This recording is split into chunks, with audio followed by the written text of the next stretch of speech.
listening to Strides and Vibes. Whether you're on a long run, a lunch break, or stretching out with your foam roller, welcome to the podcast all about moving better, living healthier, and vibing higher. I'm your host, Mario Bulks, elite running coach, ultra endurance athlete, and founder of Healthetica Coaching, coming to you from the trails, tracks, and streets of Gadigal country in Sydney, Australia. Each episode, I'll bring in guests from all walks, from coaches, athletes to world-class performers, as well as doctors and professionals in their fields, to unpack their stories and explore the mindset shifts, science, and practical strategies that help us go the distance in running and in life. So, lace up, tune in, and let's move towards a better you, one stride at a time.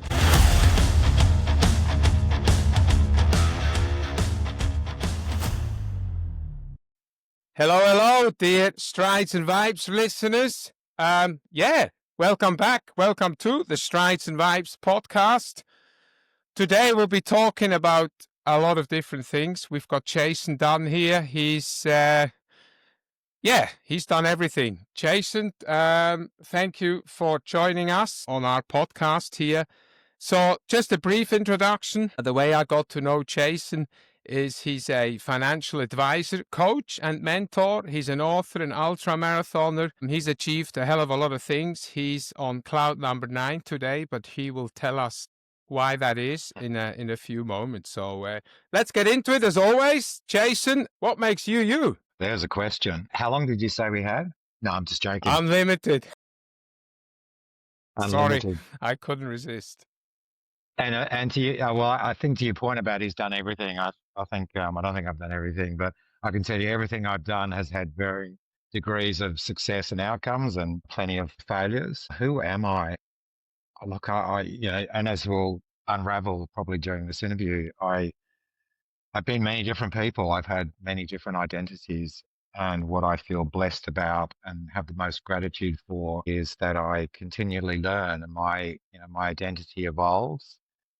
And if there's one thing that I can kind of leave everybody with today, is that absolutely anything is possible, regardless of who you are, where you come from, where you were born, how much money you have, your skin color, your belief, that you can achieve absolutely anything, and age is particularly irrelevant. I believe that I've grown and my own greatness is, and I say that, and I'll explain greatness shortly because I don't think I'm necessarily great, but my greatness, what I'm capable of, continues to grow. And whilst I believe I've achieved some feats, many feats I once thought were impossible, I believe my greatest is yet to come. In fact, I believe my greatest is happening right now. So that's something that everybody leaves with, and that encouragement, and we'll talk about a bit of a framework as we go along, which is what I believe are the 14 steps to greatness. Then we'll have done a good job today, mate. So I've been really looking forward to speaking to you. We often cross paths, but today's a great opportunity to share some things. Yeah, thank you again for coming on. And people, you can see this is going to go places. You better settle in. This is going to be hopefully not life-changing, but definitely think-changing. So your thoughts will wander a little bit, what is actually possible. So I just want to start with the most current subject. Unlimited is your first book, and I mean first because there's a second one coming out. And you didn't mention the word greatness for nothing, because that's part of the title of the second book, which we'll talk about in a little bit.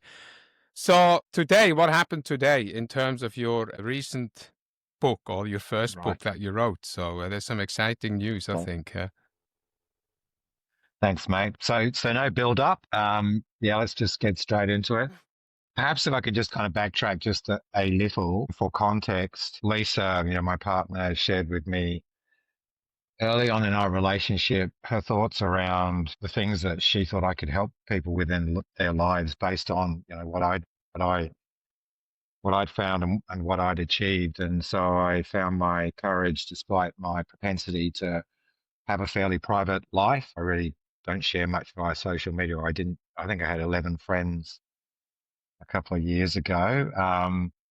And she just encouraged me to go for it. So, I had a great deal of fear around sharing my personal life and spending a long time, creating a story that I believed would help many people go after their own greatness. And so I found the courage to do that. I got knocked back by 24 publishers around the world, and it just made me more determined. So I rewrote it a couple of times, and I self-published, hard copy, ebook, audiobook, uh, despite the fact that, like most people, I absolutely detest, I loathe listening to my own voice, and I can't listen to 1 minute of the recording of my story. But so I went ahead and did it anyway, and I feel very grateful and privileged to, um, and I know this, to have helped encourage and guide so many people to go and achieve things that they thought were impossible. And I know this because I have people feel very humbled. I have people that come to me almost every day that I haven't met from somewhere in the world.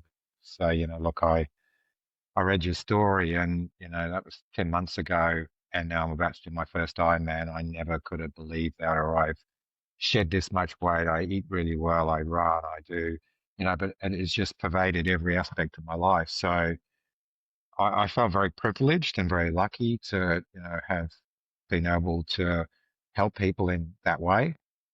And as you know me, I was not one to rest on my laurels. I conceived, I actually reflected on what I created, and which is probably a bit more of a memoir, which most, you know, most stores or most publishers don't like to publish unless you're famous, and I'm definitely not Yeah. famous. And so I reflected on that for some time and thought, are you are you really a writer? Are you really an author? Did you kind of just tell your life story and then kind of that's it? And then I thought, no, I believe I have more. And I reflected and thought, you know what, I don't think I did the job that I set out to do with the first book. And for anybody that's ever written, a couple of books, now you either go one way or the other. You've got something in you and you tell the story and that's it. And you feel really satisfied and you've got it out on paper. But I wasn't. And I reflected and thought, I actually don't think I achieved what I'd hoped and set out to do with Unlimited, which was to demonstrate in a way that people could actually sort of sequentially follow. What are the steps to actually find your own greatness? I thought, you know what, I can do better. I can actually this time I can be a writer. I can do a bunch more research. I can talk a lot more about myself, although there's a bit of me in that book as well. But I believe I can create something that anybody on this planet can, pick up and go, you know what, I'm there right now. This is a point in my life where, you know, and you may be happy, you may be unhappy, you may be discontent, you may be joyfully happy, but in regards to my greatness, this is the point that I'm stuck at. And because I can't get past this point, maybe I can't even start, but definitely I can't master it, is that my growth, my trajectory, my pathway, my greatness, it's here. It's leveled out. And so I wanted to write something that anybody could go, yeah, that's exactly where I am. What does that mean? Um, what, why is that so important? How did other incredible people in history achieve their greatness? What did they exemplify for this one of these 14 steps? What did they do? Um, what did I do? This was the kind of sprinkling of references to some awesome books, on each step or each topic. And what can you do to start get going? Or what can you do to up the ante and up your capability? And what can you do to actually master that step while you're working on other steps? So that's what I set out to do. And that was exciting. There were times when, I just put it aside and went, I don't know, I've got this in me, I'm stuck. And so I reflected for a few days or a week and then just went, no, you just got to keep, and it is a process and it is a discipline. There's a whole bunch of other things. So I think if I had to, share, I believe I've demonstrated all of those 14 steps in getting the second book to where it is. And my hope was to help change many lives. And as I wrote this book, I became more and more excited because I just surprised myself. The possibility just grew. It just continually grew, and I became more and more excited. In fact, when I finished it, and it was probably the fourth or fifth rewrite, I put it to one side and I went, this is a goer. This is kind of beyond self-published online. I could easily imagine, walking through an airport and my book's there in the bookstore, or going to the US or whatever. So I just persisted, and today I finally got a contract from a very renowned, highly regarded Australian publisher that has global distribution through one of the top three in the world. And so, that outlined obviously terms and, the sequence of release into stores throughout different countries. And it's been a very big momentous day. Thank you for asking. Perfect. Look, it makes me happy to see hard work paying off, and I know how much it meant to you personally. And it's Thank such you. a timely. We couldn't have timed the podcast any better. Huh? You So knew, didn't you, mate? You knew today. intuition. It's not one of those things. Just do it. Absolutely. I'm definitely not a Nike fan. People know this. But just do it. This is definitely one of the better slogans, I have to be honest. Yeah. I mean, that It answers my is. next question. Who and what inspired you to write Unlimited? Your partner, Lisa, which is good. But let's talk about this Unlimited. The title is quite bold. What does that word mean to you? Because I still think limitless, unlimited, that kind of stuff. If we get up in the morning and we set ourselves boundaries, boundaries as in terms of achieving things, not boundaries where we should play in. We limit ourselves, right? It's like, oh yeah, I can be happy with it. And it's nothing to do with running or exercise or anything like that. It can be at work. I mean, you were a CEO. We will talk about that later on as well. You don't start out as a CEO. So anyway, back to the word unlimited. What does that mean to you personally? I think in regards to, in terms of the context of my second book, which is, this is not book sale, but I'm just referencing what I've learned. One of the 14 steps to greatness, and one of the most important, is belief. And so, what I didn't do probably quite as well when I wrote Unlimited was to try and share how I went from a fairly kind of normal life that I'd sort of done okay in, made lots of mistakes, probably had a whole bunch of addictions, and I'm happy to talk about all that stuff. But my regret snowballed, and it snowballed to the point that uh, I just I just didn't like my identity, and I would, I had a chance to be have an apprenticeship as a professional soccer player when I was 15 in the UK. It was what I dreamed. It was my dream. It was, as a young boy growing up, as you'd appreciate, especially in the UK, every kid wants to be a professional player playing in the Premier League, and I lived for that. And so I actually finally got, and it was a risky chance, but I finally got a chance, a risky chance at 15. And of course, I was, doing my school studies, my O levels, and then my A levels. It would have required a massive amount of travel on trains and public transport, possibly 5 hours a time to commute to the south coast of England, and essentially would have just wiped out my school results and my school status. In fact, I maybe even had to quit. So I was pretty practical. So it was heartbreaking, but I had to make a decision, and I made a decision with my head instead of my heart, which often we do. And so then I took up a lot of pastimes that were not healthy, including drinking a lot, and with the lads down at the pub. And sometimes I'd go from school at lunchtime and have a couple of beers and play the Space Invaders. When I was 15, I was 16 from school.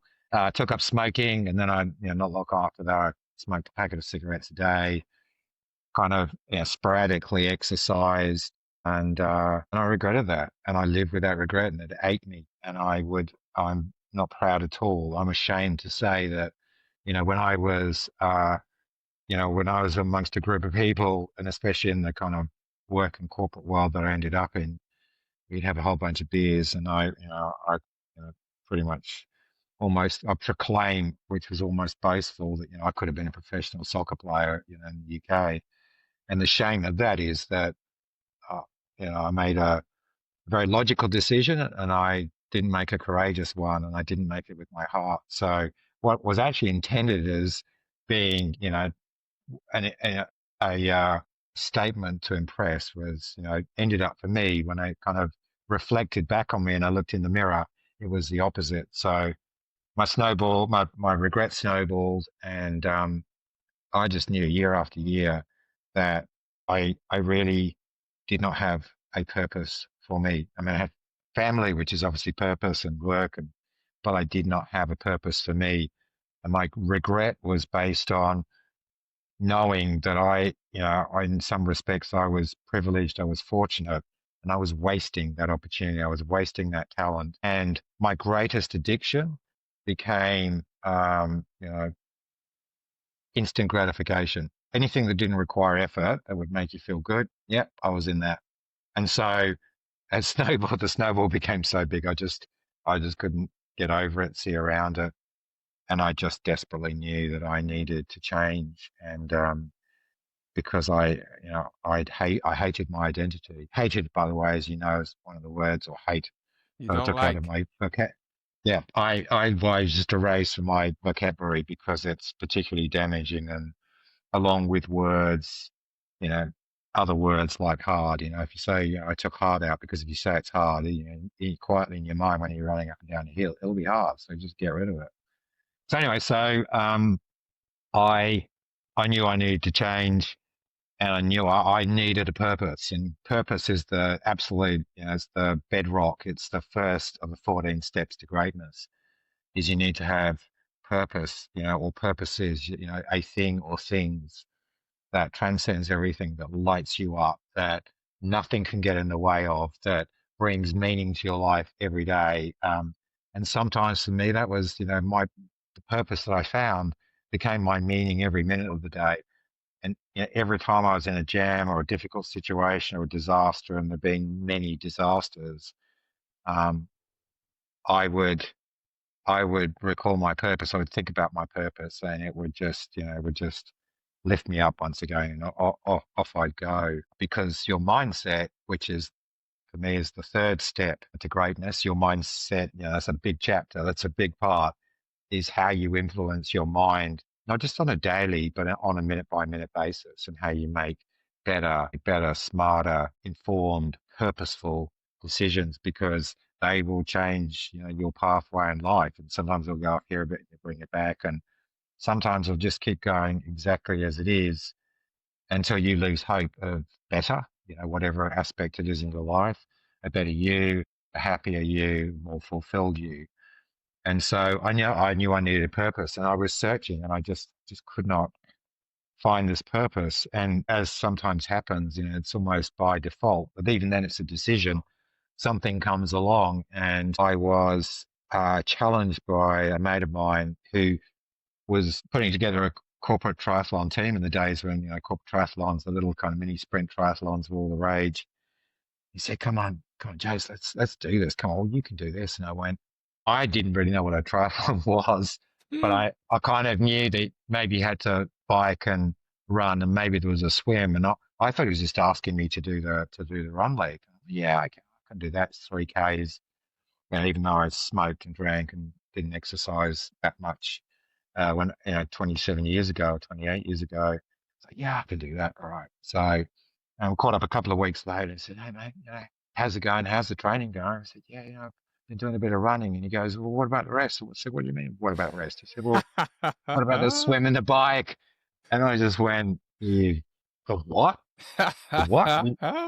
We're going to swim? I'd got to swim, and my stomach dropped and my heart I just went a million times a second, because my greatest fear, and I had many fears, as many of us do, was drowning, because I couldn't swim. I mean, I could go from one side of a 25-meter, not to end, one side of a 25-meter pool with my head underwater and doggy paddle. And I knew that was my greatest fear, because my worst nightmare, literally the nightmare that, I often had, was of drowning. So it was very, very real. In both books, I talk about a lot about fear and the perception of fear, and the logical and the emotional and the illogical, and how you can actually, on a very stoic basis, how you can actually determine that fear, and then manage it and overcome it. And I was petrified. But there was something in me, and you might recall listening. There was I decided I was going to do this because I knew this was a pivotal moment.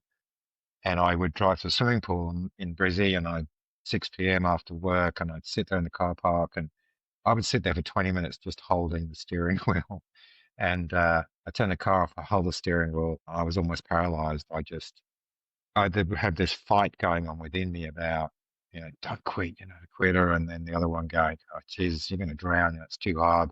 Don't embarrass yourself, blah, blah, blah. Anyway, I knew the significance, and I kind of went in and I swam two 25-meter laps, one 25 meters, hung onto the other end, sucked in the air, and then I swam the other 25 meters. And so there it was. And that was when I figured out I use a high performance template, which essentially is taking goals, and they might be goals that are a year away, or for me, often 5 or 10 year goals, and having a 90-day high performance template, which really came down to some milestones. As you know how all that works. Milestones for the next 30, 60, or 90 days, and then the actions required to do that. And I just went, you know what? I need to trust this process. And so all I need to do is not think about anything else other than getting up today and doing exactly what my plan said I should do. Everything else will take care of itself. I don't need to worry about swimming 300 meters and not drowning in a tidal river, which wasn't that frightening, but it was for me if I get up and do this. And so I applied that methodology to each of the disciplines, but particularly swimming. And I just said to myself, you know what, you got 12, 13 weeks. All you got to do is swim 300 meters continuously in this pool. And, you're probably going to be okay. And so that's what I did. And, I did the race. I came, it was 105 people in our banking wave. And I boldly stood on the beach at the front thinking, yeah, I'm a pretty good runner. I can, I'll get ahead of the pack, which I did. I belted into the water, dived in, and then in the next 30 meters, everyone else just swam over the top of me. And I got to the mid-turning buoy, and, I was like a turtle. I was just on my back, just trying not, trying not to drown. But anyway, I made it. I came out. When I looked around and I came out, there was no one behind me. So my second fear was embarrassment and shame and failure. That one kind of came true at that point in time. I thought, you know what, you're here, you've survived. I had this kind of massive surge of adrenaline when I got on the bike, did the run, and I think I made up most of the field. And so I was just on this high that I hadn't experienced for many, many years. And, I was on that high for a couple of days. And as you know, like any race high, no matter who you are and what you do, if it's gone pretty well, you're buzzy, and then it kind of dies down. And as you do, your mind's already, if it hasn't before, it's already thinking, oh, what's the next one? What's the next challenge? What can I do? And I did it, and I sat back and reflected as I started to look for something else. And I went, you know what? This is it. This is my purpose. And my purpose is to actually find what I'm capable of. My purpose is to prove that I am more than who I have been, that I am capable of more, that I can face my fears. And so my purpose became to go and find what I was capable of and to never stop searching for that. And a week later, maybe it was about a week later, I was still sitting there with a cigarette and a cup of coffee on a Saturday afternoon, sitting inside, as you did in those. I mean, like, I'm old, as you know, I'm like almost 62. So I was sitting inside, having a ciggy and a cup of coffee, watching Wide World of Sports on the Saturday afternoon, and the Hawaii Ironman came on. And, I knew, I could see it was coming on. Oh, I've got to watch that. What's the Hawaii Ironman? Like, I've heard of that. Sat there and watched it. I was so transfixed. And I think it was, they have the historical footage of Julie Moss, doing the funky chicken and the crawl. And I think that particular year, an Australian athlete was probably the best Ironman around at the time, Christopher Lee. He actually collapsed, maybe a couple 100 meters from the finishing line, as you know, and he just got up and down, and he crawled and whatever, and then he just collapsed, or literally on the finishing platform, the carpet. And in the end, I think he had 20 centimeters of his small intestine removed, which is, I don't suggest to anyone they kind of Oh, push he themselves went to a that little bit point. over the, yeah. He He did, but I was just consumed. I was so excited. I had fear. I had everything. And by the time it finished, I went, you know what? That's what I'm doing next. That's my goal. I am going to qualify for the Hawaii Ironman World Championships, and which means multiplying all the distances I've just done by 14 or 15. It means being good enough in my age group somewhere in the world to get to the World Championships, and then do all that again on Hawaii, which is a pretty brutal environment. And so, I the thing I learned at that point in time for me was that the harder, the more difficult, the more challenging, in fact, the more scary, something is. Well, that was my excitement and my motivation. Same to you. If you think you can do something, kind of not that exciting. But it was, you know what? My purpose is to find out what I'm capable of, where my limits are, and this is it. This is it. If I can do this, is it. So I just set about the kind of same structure of a 90-day high performance plan. My target was to within 12 months. It so happened the Australian Ironman was 10 months after that, was to qualify for the Australian Ironman, which in those days there was only one, which was Foster. Hmm. And, uh, and so I qualified for that and raced Foster. Interesting year because it was the only year they've ever um, postponed the swim till May. And when I got out of the swim that day, I think I was, so I don't know, yeah, 80%, 90% down in the field, and I headed off on the bike, and it hailed. So there are my budgie smugglers back in those days. Oh, yeah, that's Don't all you laugh. had. My my little lycra now, that's all you had. And so I headed off, and a bloody hail. It was just hail hitting me everywhere. And so again, you have to deal with the conditions and your psychology. So I was hooked. I was absolutely hooked, and that was the kind of first part that I set out after. In between, before I actually raced at the Australian Ironman, I was a pretty good runner, so I managed to qualify for the World Duathlon Championships, and I raced those in the US as I prepared for Foster, and I was away.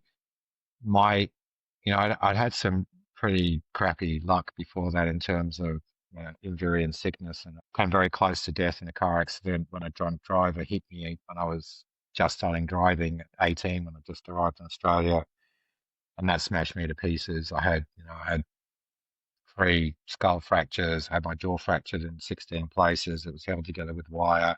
Half my teeth were still in the roof of my mouth. I had my teeth coming through here, and I had my jawbone coming through there, blah blah blah, because there's no airbags back in those days, and so that was, and I'd had many hospitalizations before that, but it was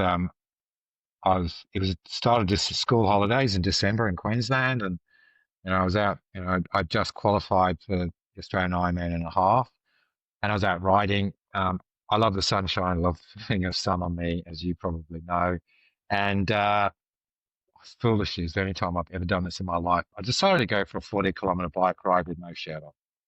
Beautiful sunny day. Wanted to feel the breeze on me.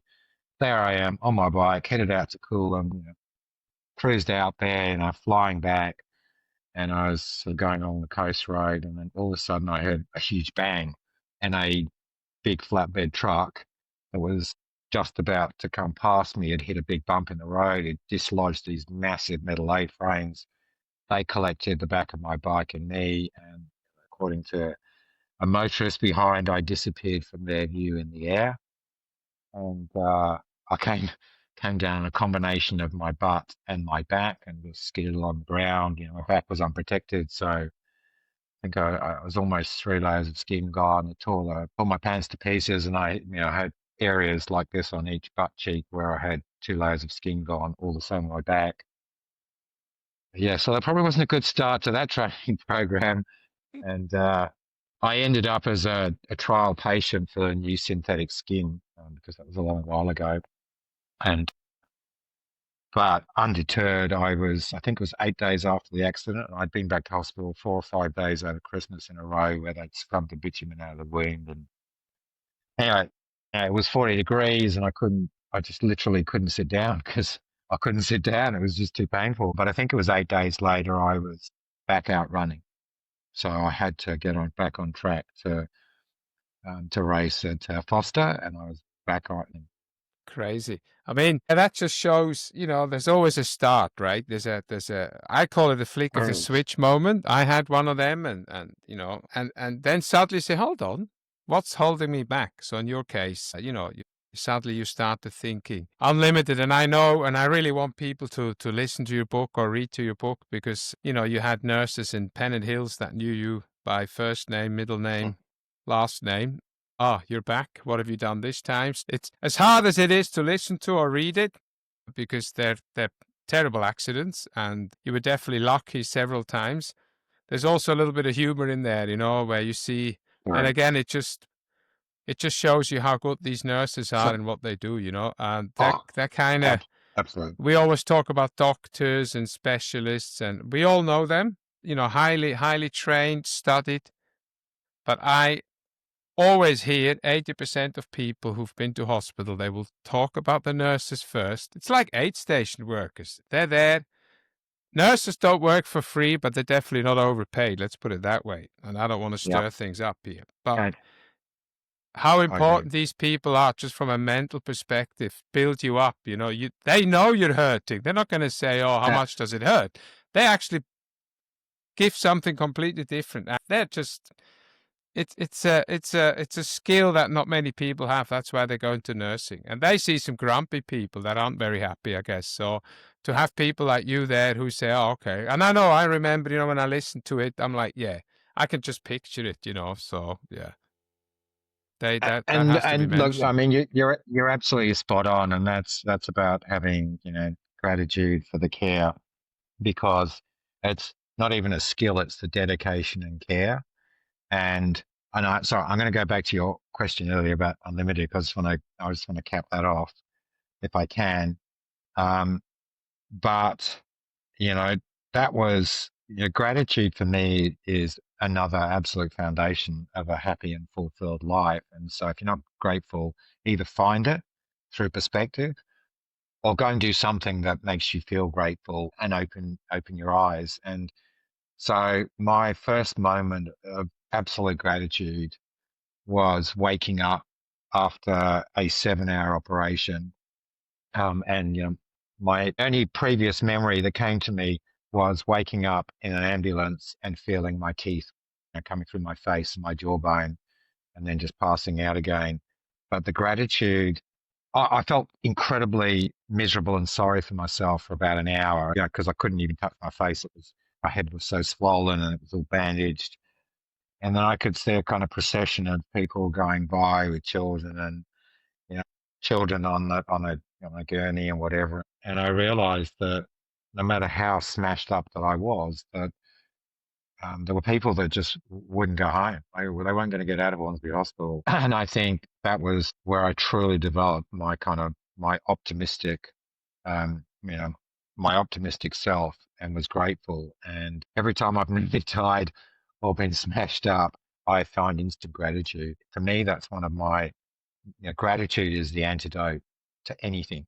And so feeling it quickly when, you're down and circumstances are not going well and whatever, the quicker you get yourself out of that mindset and you actually feel grateful for what you have, grateful for what, you've avoided, grateful in terms of perspective, your positivity and mindset will instantly switch. You can get it to instantly switch. No matter what is happening to you, you can find a positive mindset and everything you achieve and everything you do and every impossible goal you achieve, you got to exercise that 1,000 times, as you know. You've absolutely got to. So gratitude is one of those key 14 steps. And just to cover off, because I know you'll hop in with another question, if I may, mate. Absolutely. So coming back to the unlimited aspect, it sounds arrogant. It wasn't intended to be arrogant. I've learned more and more. I think I grew up in my life probably around arrogance. I grew up around ego, and I think too much of my life has been fueled by ego, and I've come to terms with that, and I've worked on that for many, many, many years, and I still will keep working on it. But um, you know, the unlimited title was to try and express very specifically that unlimiting your mind and believing in yourself and believing in what you can do is the pathway to being limitless. And when I say limitless, you know, there may be some constraints, but they've got to be minimal. You can't, sometimes you're going to fail. We all fail. Sometimes you have DNF. Sometimes you're over exuberant. You get ahead of yourself and you blow a race or whatever it is. But the likelihood of you finding your greatness, of you succeeding at what you've set out to do, will be determined by your level of belief. And belief isn't blind. Belief has to have substance. It has to have layers that you build over time where you go, yeah, I did that. I know I can do it. Yeah, I can do more. Whatever it is that builds your confidence in your belief, um, it's internal. And I went from having so many limitations in my mind and so many fears to every time I read something that excited me in terms of challenge, I went, you know what? I can do that. I'm gonna do that. I'm gonna have a go at that. I'm gonna give that everything. And I learned to unlimit my mind. I learned to go, the only thing you're not going to be able to do is the thing you don't think you can do. Very true. I wrote And that that was the down essence. when I read it. That I was the, tell you. but Just that's the, repeat that, please, because that is so powerful. That's one of the best things I've heard in many years. Uh, let's just uh, bring that home. yeah, I've forgotten it already. No, I'm just joking. So yeah, the only thing, the only thing you can't achieve is the thing that you believe you can't achieve. Or in essence, Very that's it. true. So Yeah. you, Yeah, we set and you know ourselves the what? limits, don't we? Oh, we No do, one but else does it. we, It's an internal thing, like you say. Externally, strong people will not even listen to external challenges or yeah, external. a- absolutely. And the world and society puts limitations on us. It creates fears, it whatever else, and we are the captors of our fears. And it's not to say it's not about not fearing, but it's about and not fearing fear. It's about what? It's about the second step of 14 steps, which is the second step, which is courage. And you will need to find courage continually in your life. And your ability to find courage, the first step with courage is faith. You kind of have to have some faith. It's not necessarily based on circumstance or confidence or whatever. You go, you know what? Shit, I'm going to give this. I don't care. I'm going to give this my best shot. And you find the courage and you take action. But from there, courage is, it's like a muscle. It grows over time. Your courage muscle grows because experience tells you that the actual thing is not as fearful as it is. And, it's almost like if it's almost like bringing your future forward and going and having the confidence to be able to give something a go. Because lots of people's biggest life regrets are, I didn't give this a go. I didn't find the courage to do that. And so, and I lived in a world in financial services. I mean, I started as a financial advisor very, very, very, very, very long time ago. And I would sit with retirees all the time, and they would share with me their life and their regrets. And so, one of the things that helped me change. That's obviously for these people that you coach. That's a high pressure. It's a high pressure world, right? Money is like you're touching someone else's money, and people, everywhere in the world, when it comes to money, people are very, very sensitive. And obviously, money is also very results driven because it's numbers, so people can see the numbers. So, what common struggles do you see among these people? The ones that you, not Yeah. just the clients of the client, but actually your clients, these financial advisors. What's their biggest struggles? Okay, so the two biggest elements of life are money and health. And I have learned a very long time ago, people are actually more inclined to share their medical history and their health issues than they are their financial situation. Fact. Okay. People feel more shame about something that was in their control, often or sometimes within their control, like their financial circumstances.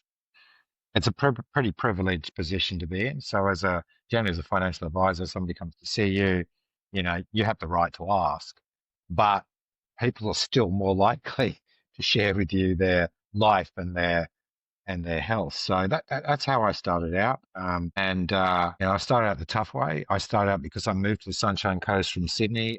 I started in my early career. I started one of the first video shops in Australia ever, and then I ran a whole bunch of stores for a while, and then I just moved to the Sunshine Coast.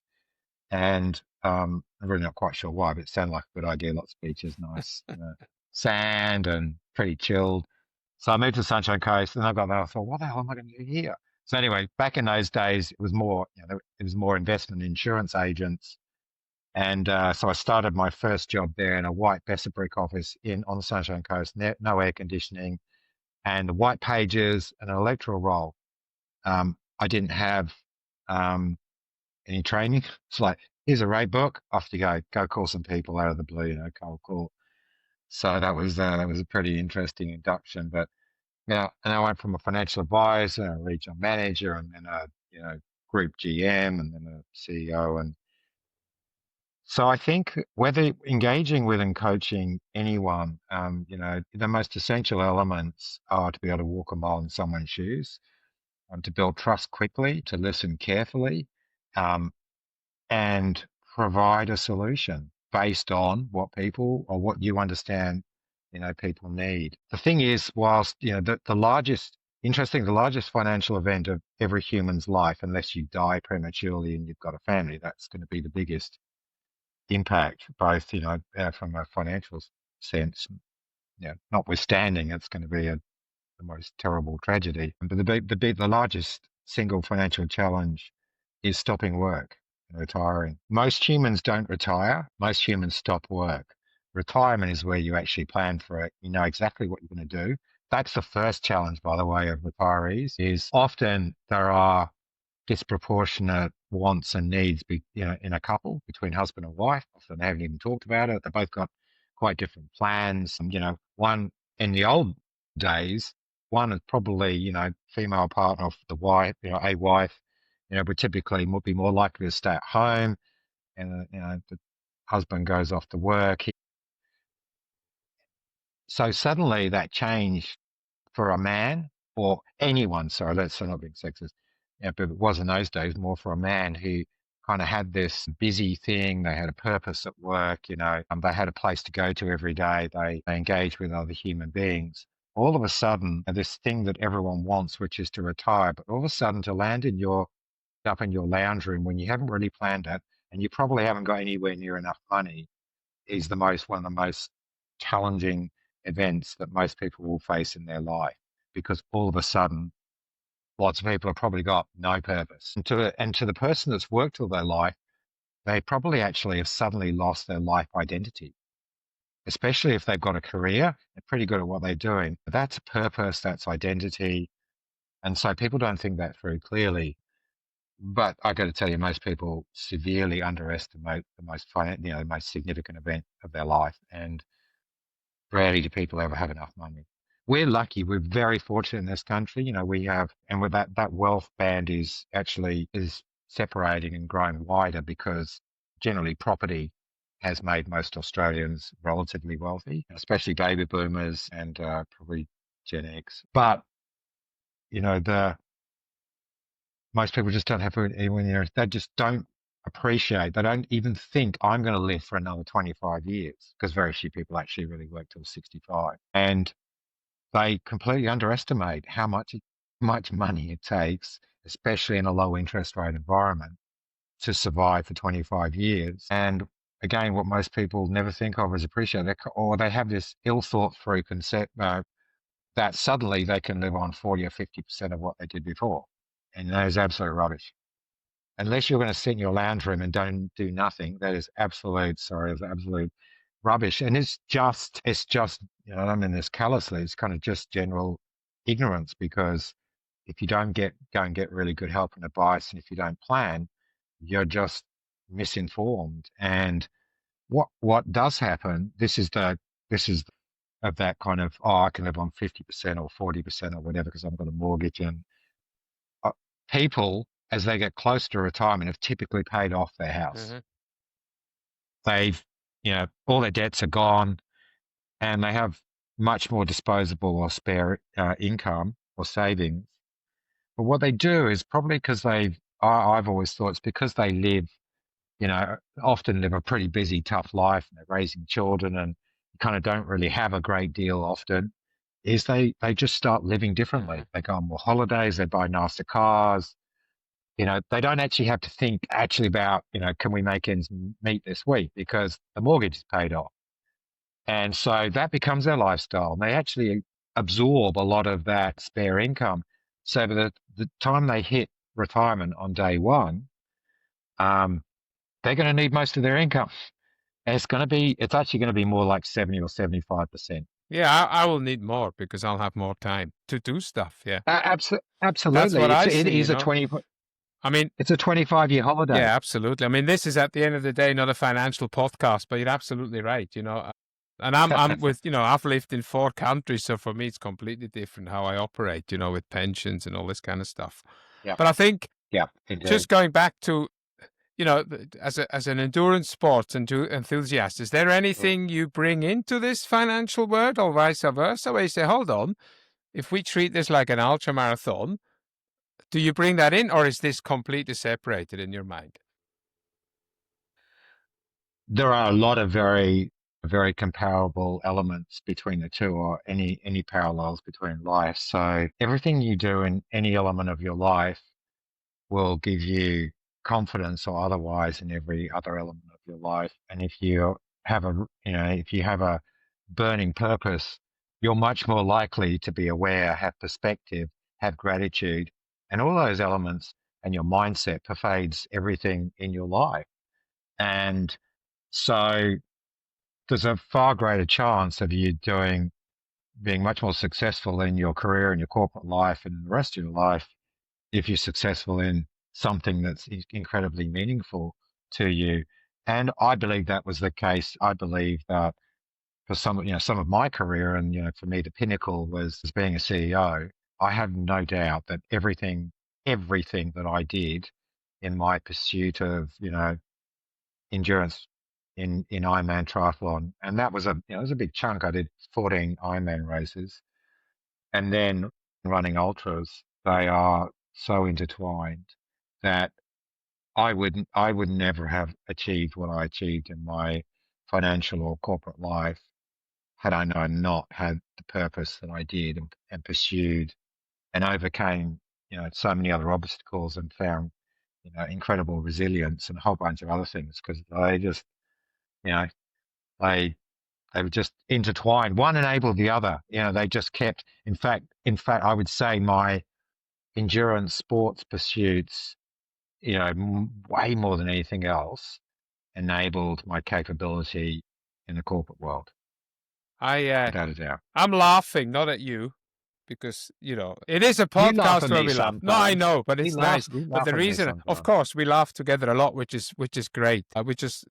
draws us together, like magnets. But uh, I the reason I'm laughing is when I ran my first 100K, or the distance of 100K. I did that on the road in Switzerland, and I came back and we had a team meeting at work, and there was like all sorts of stuff coming up, and I'm like, this is not a problem because they had some issues and problems. Like, that's not a problem at all. You just solve it along the way. It's like ultra running. You have to and somehow that was the first That moment where I'm like, hey, I can bring this endurance stuff into my work, and it makes things not easy, but easier because sadly, because all we do absolutely, in an ultra marathon or in an Ironman over those distances, several hours, we're troubleshooting all the time. It doesn't matter what it is. indeed, Perfect. indeed. You mentioned, mindset. We've spoken about that growth. Let's talk a little bit about recovery. And I know in your book you've got rituals, and this is something that I'm a huge fan of. It just gets done. I'll let you talk about the 4 second rule. I love it. I use it without knowing that I've always used it. I says, what do you do? What are you hanging around in bed for? So what's I know it's for you, it's the ritual or a daily habit that just keeps you grounded and keeps you focused. Um, knowing what I need to do each day is one. So it's that confidence of, and then another step. Another step. I keep saying obviously, but of the 14 steps to greatness is discipline, and discipline, routine, habits, and that's what keeps me. What I'm I don't do sedentary, or I don't do sitting still very well, as most of us don't, and I never have. Even I was probably ADHD in the old days before it was a thing, and before there were medications for it. Because my brother and I used to fight and try and beat each other up in department stores all the time, and my nan called me fidget ass, and because I could never sit still. So for me, I have these. There's a whole bunch of different mantras that I've applied over time, and the one that really resonated, that got me going, and I don't even recite it now because it just became such habit, was to be truly successful in life, you must first do what you don't want to do when you don't want to do it until you do. And I believe that applies to, there's this decision around discretionary effort.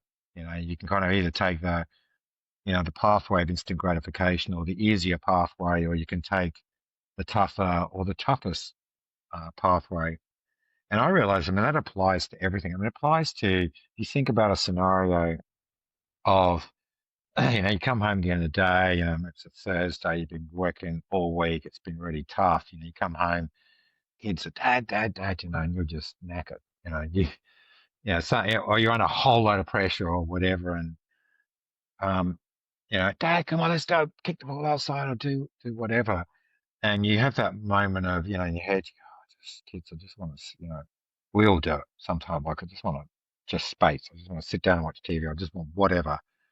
And in that moment, that that mantra applies, because it's what you don't want to do when you don't want to do it, because you had a shit week and you've been working your chops off and you're under great deal of pressure.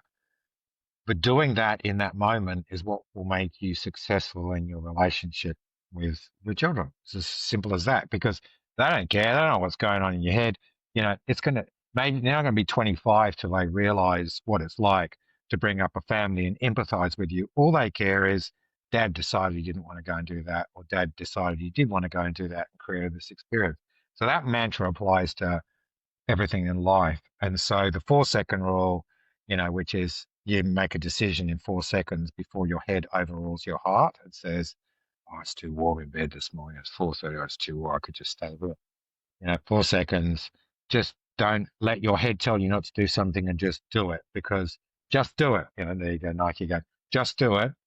And so, um, I've lived by that. That's what really got me going, to the point that, you know, doing what you don't want to do when you don't want to do it until you do, because until you do is when you realize this makes all the difference, and this is how I grow, and this is how I achieve, and this is how I fulfill my purpose. So I have this kind of relationship with time, and I still have this struggle with my relationship with time, and the time that I have every single day. Even though now I could actually, if I wanted to, I could just do nothing. I don't have to work anymore. But I wouldn't be a nice person if I kind of didn't do that, because it's all about purpose. And I had this gratitude, this appreciation. And one of my favorite sayings is, every day truly is a gift. And as you age, as you age, maybe become more aware. That doesn't mean to say you're going to take action, but you only ever get today. You can only ever live today. You cannot live tomorrow. Yesterday's gone. Hopefully it fills you with joy and memories and makes you feel great. But today is the only day. And I have this self accountability all day, which is why now, even though, I haven't had a full time job I've been a CEO for 7 or 8 years. I think my writing is a full time job now, but you need to have some order and discipline. And, um, I have these checkpoints, and so that I get through those checkpoints okay, I actually make sure I have a very good idea the night before, the day before, or I have my kind of day plan, so that I actually do shit, because I hold myself accountable all the time. And I use this projection. I talk about it quite a lot in the book, about projecting yourself forward. And my greatest and worst moments, my greatest moments have been when I've had to take myself forward. And put myself in a moment that night. Generally, every day, what I do is I have this self-reflection of, did I do enough today? Did I make a difference? Did I help people? Do I feel good about myself? Do I feel good about what I did? Or did I just waste this day? Because you don't get forever. You can't waste this day. So that was kind of always a test. And then I flipped it around. So I made sure I didn't get to the evening and look back and go, oh, I wasted today. I really didn't. I mean, you know, you might actually do nothing because you do it with your partner or your kids and you just have fun. That's not a waste of a day. But, when you're left to your own means and that's what happens a lot is people waste days and then they drift.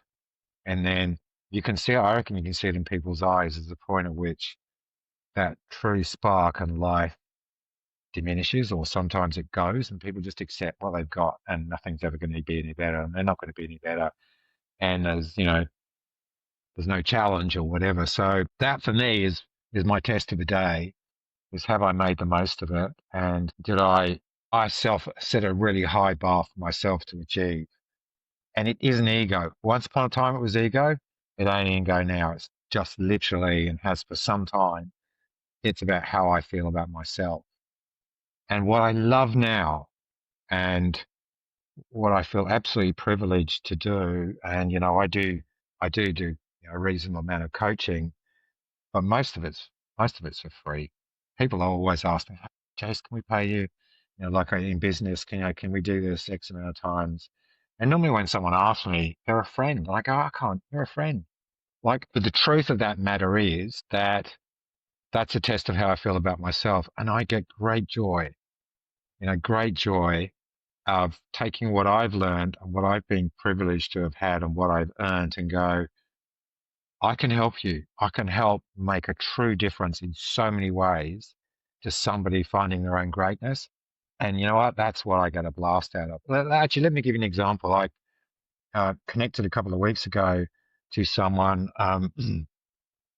via my friend Trunis Goggins, David Goggins' brother, who I was recently with for a week in the US and Canada. And via him, I connected with this other chap. I had a really tough life and a really, really tough life.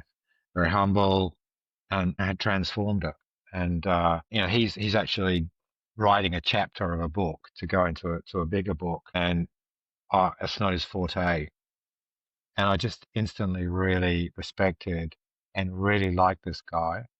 And so now I'm helping him work through most of that chapter, and there's loads of hours work in it. For him, and it's not to diminish his capability, that he's never worked in that world, not particularly, I've got to be careful with my words here, but his writing capability is not as good as it could be, or not probably what it needs to be published.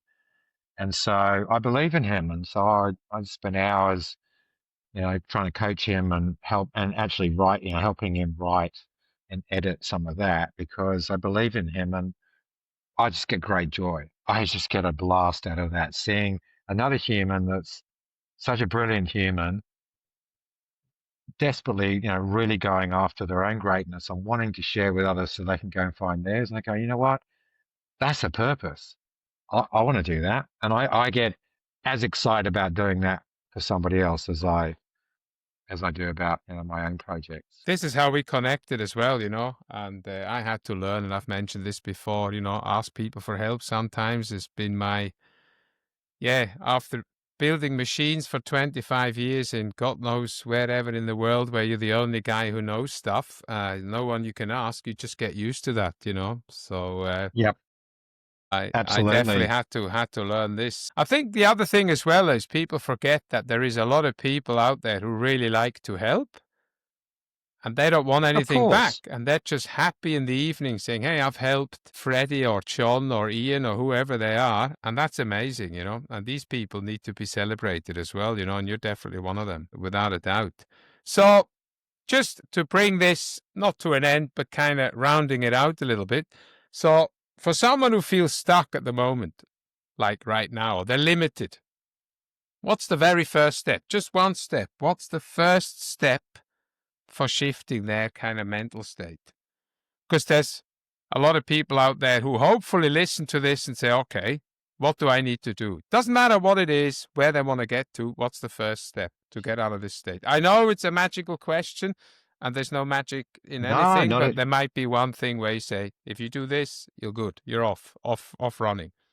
So I think, look, it's a brilliant question. And because it's not necessarily a specific science, but for me, working through my second book, I think I'm pretty happy with the science that I've actually and the logic that I've worked through. Um, so I'm really glad you asked that. That wasn't a planned one, was it?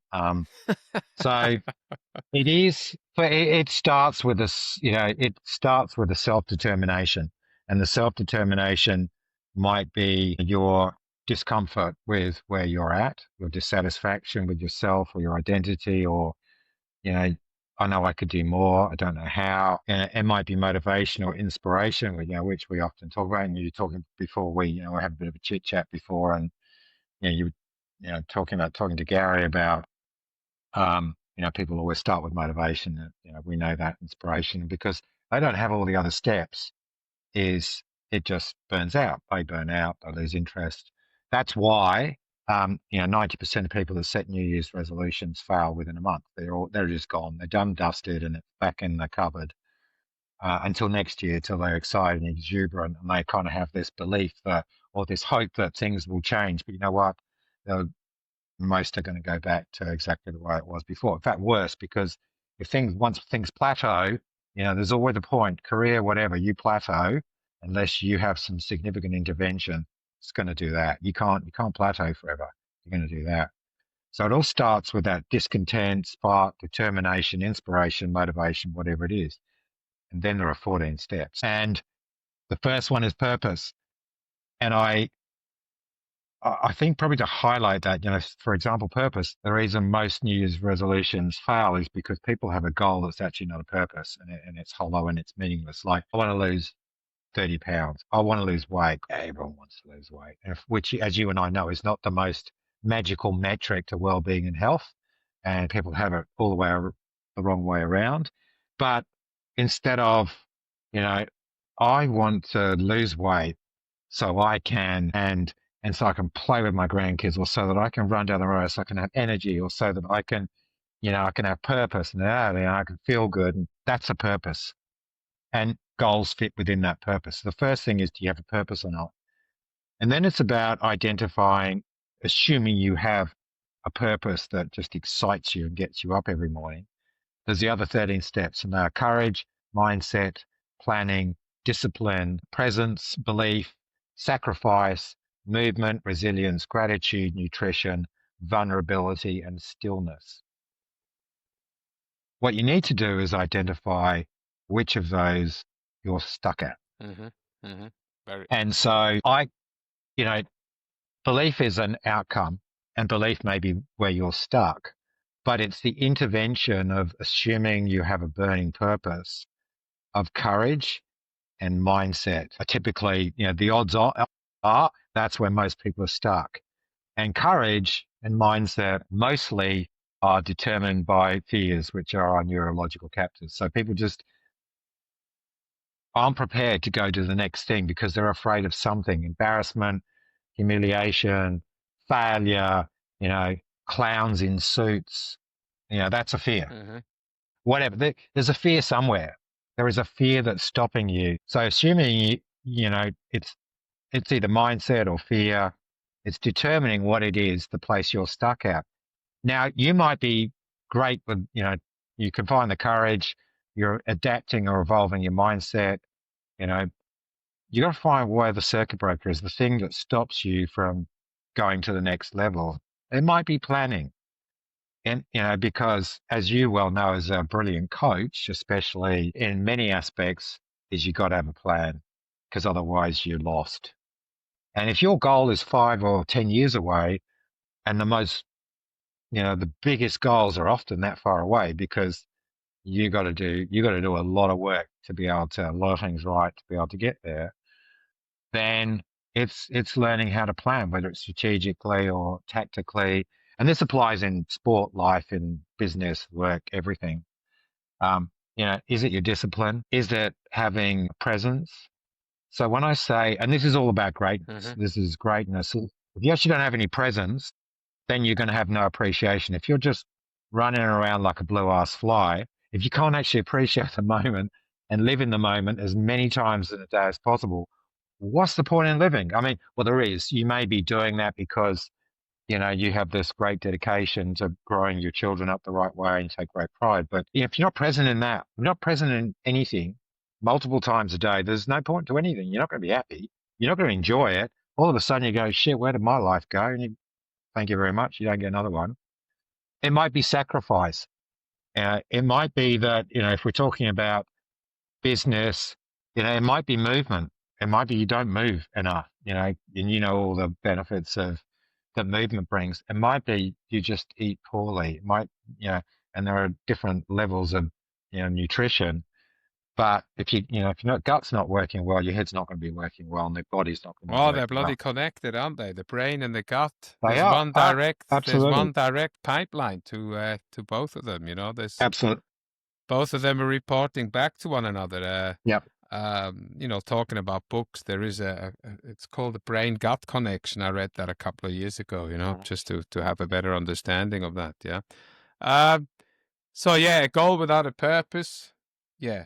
It's like having a plan, so goal, purpose, plan, very important. The goal is fine, the objective, but if you don't have a purpose, and that happened to me, Yep. funnily enough, just when you started that was exactly my purpose, My fear of not being able to run after my daughter if something would happen to her.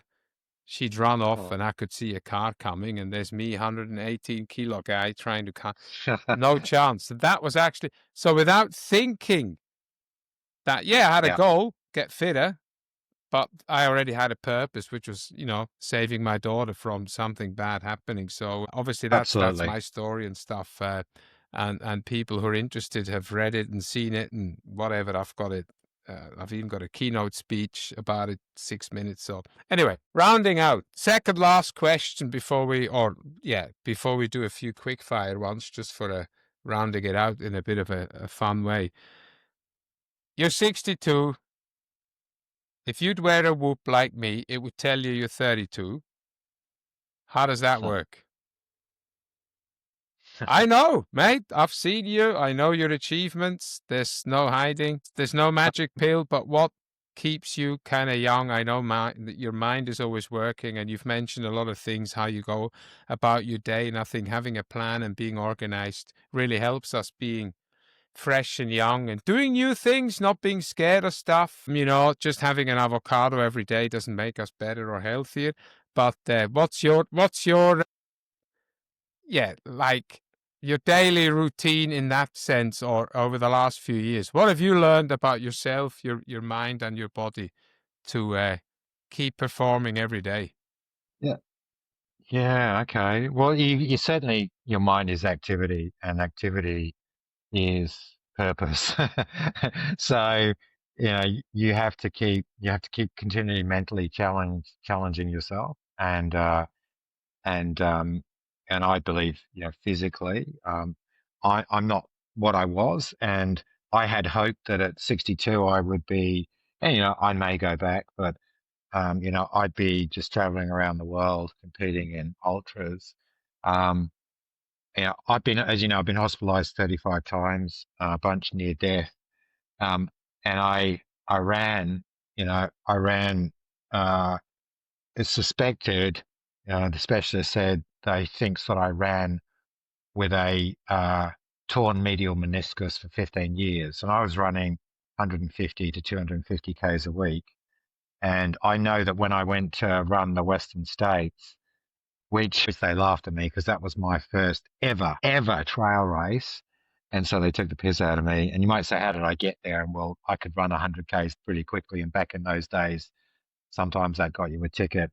So, I don't know, it's just kind of the last 15 years later, I finally had a big chunk that had, was torn away and lodged between my knee. I had that taken out, and my knee kind of has never been quite the same. I mean, I was still running when I was 57. I was sort of still running 120 Ks pretty much at in 12 hours, and so but then my knee just And so now, my exercise regime is I try and sort of exercise a couple of hours a day, a combination of running, some calisthenics. I mean, I try and do kind of 5 to 600 chin-ups or pull-ups in a session with a bunch of other core and some weights.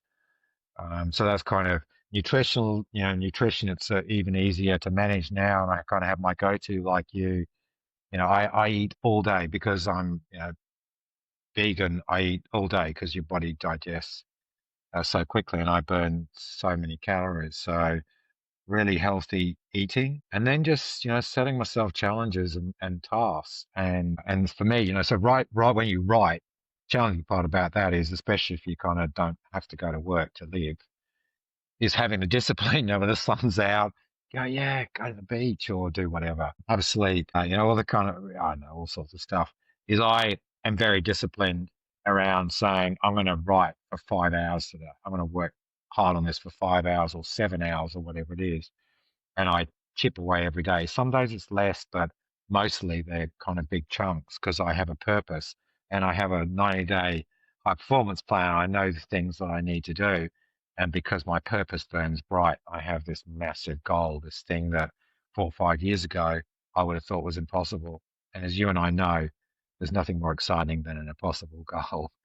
So that's kind of what life looks like. Again, I kind of don't set myself any boundaries.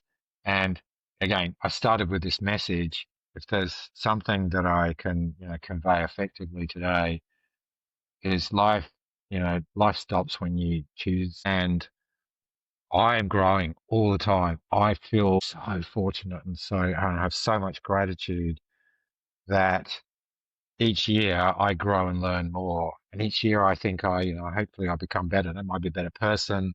Um, But 4 or 5 years ago, did I think if someone said to you, "Hey, you're going to write a book, it's going to be pretty successful, thousands of people are going to read it, and then you're going to write another book, and you know that might go into half the stores in the world or whatever, but it's going to be everywhere." You go, nah, there's no way that's going to happen. So your mind is only limited by what you believe. So find a burning purpose, set a plan, find the courage and just go after it with everything you have and do not let anyone or anything stop you. That's and so you grow. So I love this. It's not a blind hope, but it's a belief and a hope that there's so much more out there. Like I'm so excited. I'm about to turn 62 very, very, very shortly, but life's as bright, if not brighter than it ever was. And I'm just so excited about what's ahead. But it don't just happen. You have to battle and struggle. And so I just mentioned this because I love this for me is, I learned, as many people do, I learned how to turn struggle into meaning. And I know, lots of ultra runners, there's lots of people around the world who turn some sort of addiction, some sort of struggle into another one that's meaningful and it completely changes their life. But um, if you can learn to recognize struggle as the most important thing in your life, not success, struggle. And that struggle represents somewhere along the line greatness. Then every time you feel struggle, you go, overcoming, working with this, doing this is where I will find my greatness. Therefore, bring struggle on. Because if you don't have struggle, when you've run 100 miler, or you've done coast to Cozzy or whatever, coming up, mate. The more struggle you have, the more meaningful what you do with it and the outcome. So you actually learn to go, most people go, oh, struggling, whatever. Struggle is what makes you learn in that moment to go, yeah. And I used to do that every morning when I train twice a day, every day was, when my head would go, I go, you know what? Most of the world's not prepared to do this. That's that's where I will find my success. That's where I will find my own greatness. And if it wasn't, the more the struggle, the greater the sense of greatness. Athletes are made when no one's watching, huh? Indeed, mate. Awesome. Thank you so much. Jason, let's fire a few questions.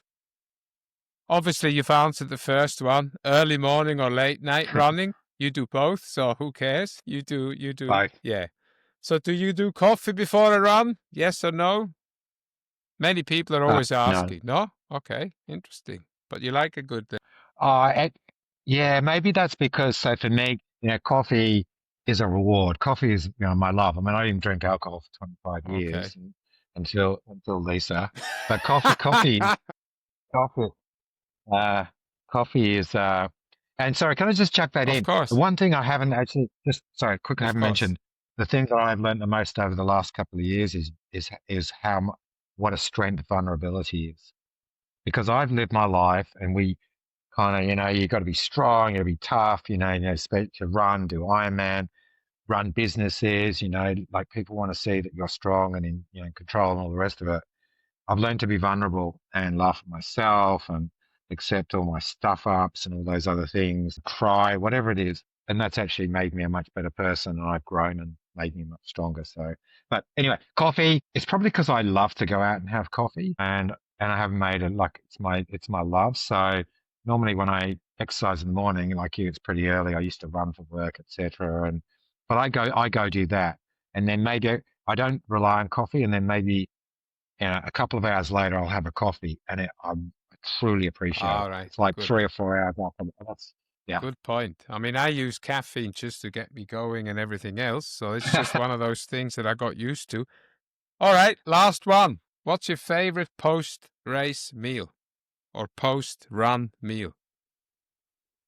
all right, anything, mate. Yeah. Anything goes, huh? So when you say post, do you mean a big Yeah, race, or do you whatever. If you mean think, oh, I've done a great okay? training run, I'm not going to have that, or you've just done your big race. Doesn't matter. It can be the same.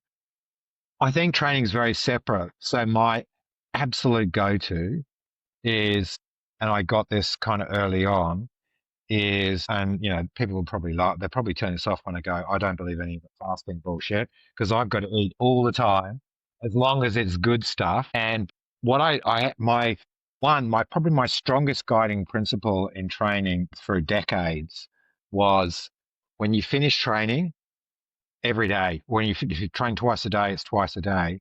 Your body is like a sponge. It's hungry, it's thirsty. You got to put everything in. So my absolute non-negotiable was this 15-minute window after I finished training to put in all the good nutrition. And because I didn't start a bit like you till later in life, Mm-hmm. most of the time I was an old bugger. I was in my late 40s trying to complete, at the elite level. And so I needed every trick in the book that I could because I was often racing people that are 30 or half my age or whatever. Is my body's like a sponge. If I got all the nutrients, whatever it was, into me quickly, then I could, then I can get ready to train for the second time of the day after day after day, 11 months of the year.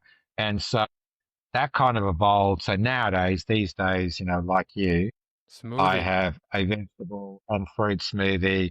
I often have two of those, but I have one of those, I finish off within 20 minutes of training and there's a lot of, as fiber is absolutely critical, for your gut and your intestine. And so that is get all the nutrition in liquid form back into you within 15, non-negotiable. Very powerful. And, one of my last podcasts, Lisa Sherman, she's a nutritionist and also a sport, Yeah. endurance sports.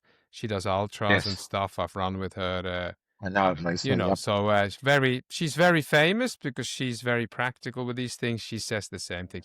The good things for us as males, we have a little bit more time. So we have like a bigger window, whereas for females, they have definitely that 15 to 20 or 30-minute window where they need to. Yeah. But it is easy, and she mentions it. If we go to the trailhead, you leave the car, you go running, you just have your smoothie in the car, you put it in a little esky. So the first thing you do is get in. Then at least you've got your protein powder back Absolutely. in and so on. So very, very Absolutely. simple trick. I love that. All right, post-race, what do you do? What did you do when you raced? Die. So yeah, I mean, I would give it everything, because I sort of started later in life. I was probably behind the eight ball, although lots of people do that. I never had a coach. I never trained with anyone. I just made all my shit up and kind of went and did it. So I left nothing out Uh-huh. there. I don't know. Like after I would take me hours to want to eat All anything. right. Okay. Interesting. Hours. I just didn't. Food just didn't go well. It would probably be more about drinking the nutrition that I would normally have, mate. Good. So I don't think that's. So I'm probably pretty boring on that No, topic. no, it's just interesting because everybody's different, and that's what this is all about. They There are. is no one set rule for everybody. I coach a lot of athletes, and everybody's different. One guy likes a beer immediately afterwards. Someone else, like you, says, "Look, I'd still rather have a smoothie and then go celebrate." And like many, eating, because in an ultra, all that keeps you going is thinking about food for 15, 30, 40 hours. So the last thing you want to think about when you finish is make another decision. And you just mentioned coastal. So the most difficult thing for me in just over a week will be telling my crew every 29 and a half minutes what I want to eat. So I've got 29 minutes to decide what I want to eat. And then the moment comes and I don't have a clue. So that's what happened last time. So they just shoved something into my hand. So the last thing you want to do is after that long time is think about food Yeah. again. So I'd rather just have a beer as well, Yeah. and then that's it. And then think about the food the Yeah. next day. Absolutely, mate. And the other thing I feel though for them is that their challenge is greater than yours because they're going to have to put up with you for Poor buggers. 30 something hours, unless you're going to go under 30. Probably not. Probably not. So I know how courageous your crew and Sue is. So I can just imagine trying to feed you for Good not luck long. to them. Yes. That's why I have two crews. I have a day crew and a night crew. So the ones who are fed up of me Yeah, can go and get a bit of a rest. So yeah. good. Absolutely. That's a good plan. Jason, Good it's plan. been an absolute pleasure. Thank you so much. Loved it. Like Thank you, always, mate. Loved it. everybody who wants to follow, see where your book is, where they can purchase stuff, I will put it in the show notes. Thank you very Thank you. much, and I'll see you soon. And thank you. And look, anybody wants to, not a athletics coach or whatever, but anybody that wants to reach out for a bit of help or guidance and anything, mate, you can direct them to me and always happy to help, especially over coffee. Thank you so much. Thank you very much. Bye. My pleasure. Cheers. See Ta-da. you, Bye, Mario. bye, bye. Bye, mate. Ta-da. That's it for this episode, folks. As we wrap up, I want to honor the traditional custodians of the land I'm recording on and pay my respects to elders past and present. May we continue to listen, learn, and tread lightly wherever we run. If today's episode sparked something in you, hit that share button, leave a review, or drop a comment on Spotify or YouTube. Every little bit helps keep the momentum going. Or even if you've got a question, feedback, or just want to say hi, I'd love to hear from you. Until next time, keep moving, stay curious, and never forget, showing up is the hardest and bravest stride of all.